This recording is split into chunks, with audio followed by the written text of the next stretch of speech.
Hey, what's up guys? Chris here for Kriscoart. Welcome to another Tutorial Thursdays. I'm really excited for this one because we're actually going to be talking about Photoshop today, which is kind of unusual for this channel, but I figure that even if you're a filmmaker or a VFX artist and you're watching this, I really recommend knowing Photoshop, even for editing work and visual effects work, because some of the techniques that we're going to be looking at today can also be applied for video in Premiere Pro and in After Effects. So I really recommend this video to photographers, of course, because we're talking about photography here in Photoshop, but also filmmakers and editors alike, because there is a lot of value here that I think you can transfer over to other projects that are actually moving. So we're going to explore how to create separation with light, with color, and even by adding different atmospheric elements such as haze and different dust particles, all to just further separate your subject from your background.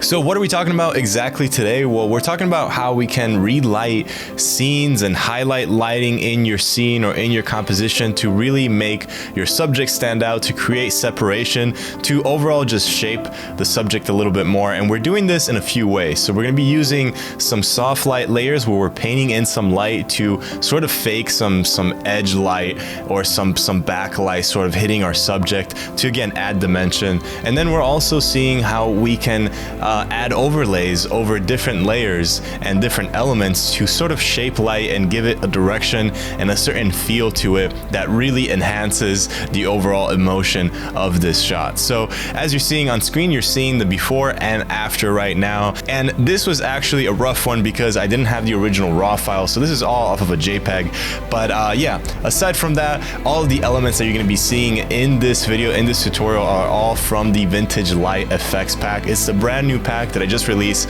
It's my first ever product, and honestly I put a lot of effort and hard work into it, trying to give you guys the most value as possible all in one place. And of course, you don't have to have the pack to follow along or to really understand these techniques. I highly encourage it. I mean, I might have some personal bias in that, but I honestly put a lot of work into it, and I think that there is a ton of value, and it has a ton of video files for editors, but it also has a whole category of just stills that you can just drop into Photoshop. So the still elements can be really powerful for photos, of course, but also as overlays in video. As we're going to be seeing in this tutorial, some of the techniques are going to be relighting your scene by using different elements sort of as gradients, but in a more real and organic way, because they're real light elements that were actually captured from a lens and a sensor rather than just some brush strokes or just a generated gradient. All right, one last thing before we dive into the juice. I'm going to give you guys some free stuff just because you've heard me ramble so far about my pack. I want to give you guys some free exclusive assets from the pack that are not even in the pack. These are just like bonus features that I'm giving you guys for free, and all you have to do is sign up to my VIP email list, and all the members essentially get free stuff from time to time. And because of the release of the pack, I wanted to give you some light shakes and other elements that you can add in Photoshop for free. So all you have to do is sign up, and of course consider purchasing the pack for just a bunch of variations and endless possibilities of different light effects. All right, with all that being said and done, let's get into Photoshop and let's see how we can improve this image. All right, so right off the bat, in the beginning, what I like to do is duplicate my photo just so I have a copy to revert back to that is original and untouched.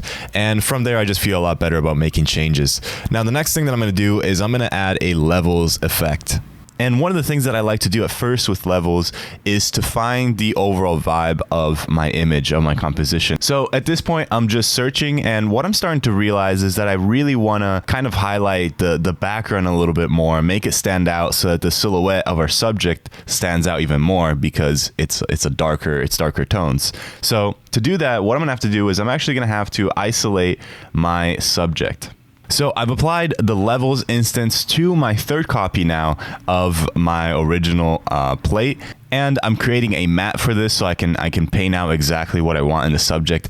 And the level adjustment for now on this top layer is just for me to see exactly what I'm brushing out or brushing in. So once I do that, I will have my subject completely separate from the background. And this allows me to go in and tweak the background to make it a little bit lighter, maybe add a little bit of contrast in the foreground of our subject. Another cool trick that you can do, which doesn't really apply super well in this case, but you can add a color balance effect to just the background. And in street photography and indoor photography, sometimes you can really play with complementary colors by shifting the hues of what's in the background compared to what colors are present in your subject. And that creates a lot of color contrast and separation. Now, there's not much that we can do here because I'm actually trying to adhere to a more kind of unison color palette, not so much of complementary colors or all that. It's all going to be one sort of monochromatic palette, which, by the way, guys, monochromatic doesn't necessarily mean black and white. It just means that in the color spectrum, I'm just adhering more to one set of colors. In our case, it's this brownish, orangish hues.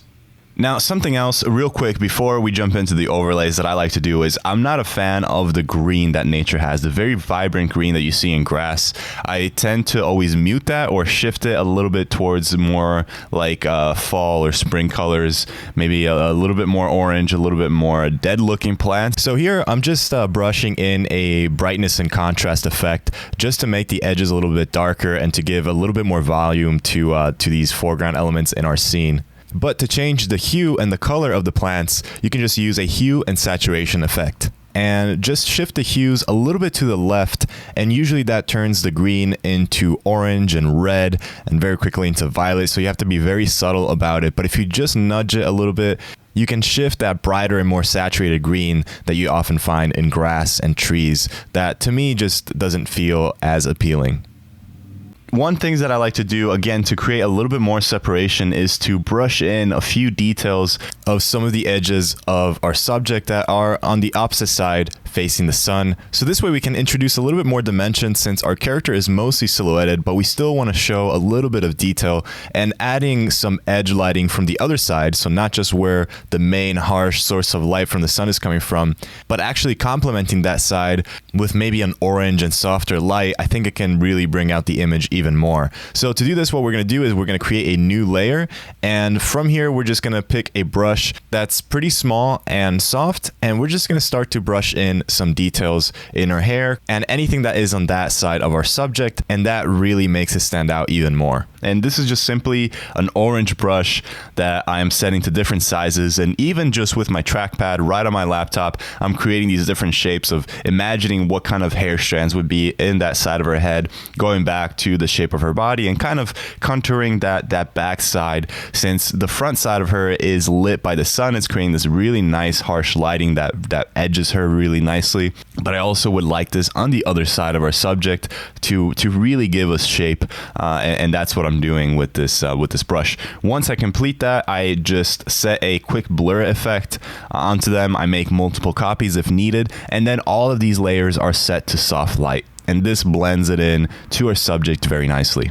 So anyways, that's a cool technique right there, but I want to move on to the overlays because it can really give you some pretty amazing results when you're even relighting certain scenes, even color grading, and I want to show you how you can add multiple instances of certain elements, particularly light hits work really well for this, or most gradients and things like that, and how you can use those elements, overlay them, use them as soft light, as screen elements, and little by little you can really start to shape your scene with relighting it in this sort of way. So one of the first elements that I'm going to start to tie in here is the top right corner of this image, because I want to introduce the main highlight or the light source that is sort of hitting down and pretty much leading the rest of the elements that we're later going to add. And this way we have a clear sense of direction of where the brightness is coming from. And I'm adding multiple instances of certain light elements, like some dirt from the glass, for example. And I'm setting these to screen, and I'm also creating mats for them so I can brush out certain edges or corners, or even parts of the image that I don't want them to affect. And by the way, guys, these are all elements from the Vintage Light Effects pack, and these are from the stills category so that you can just drag and drop them into Photoshop. So with this particular asset, I'm actually gonna set it to overlay, and this creates sort of this brownish cast where it's really introducing a lot of contrast and color into the shadows. I'm gonna just dial it back quite a bit with the opacity, but what this does is it sort of starts to blend all the colors a little bit more together, bringing us closer to that monochromatic look that we're trying to go for. And the way that I'm using the matte of each element, you can see that I'm really brushing a sort of direction to it so that we have this beam of warmth that is hitting our subject. And giving a direction to lighting in this sort of way in your photographs can really help the viewer navigate the image so that they're kind of guided to the main sort of composition points that you want their eyes to hit. And this kind of makes everything a lot more harmonious. And adding overlays, especially these type of overlays, it just helps with getting the right light elements to kind of interact with each other.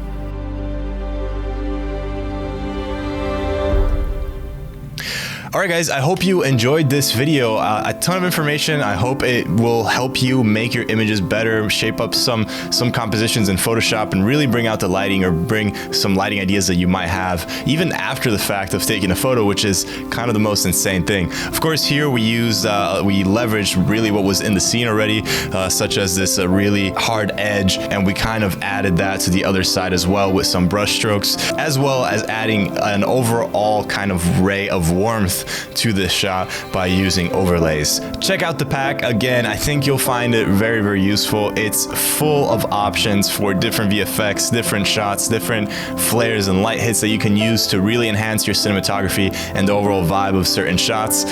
So I really appreciate your support and all the love that you guys have been sending my way. Thank you guys so much for watching. My name is Kriscoart for Kriscoart, and I will see you next time.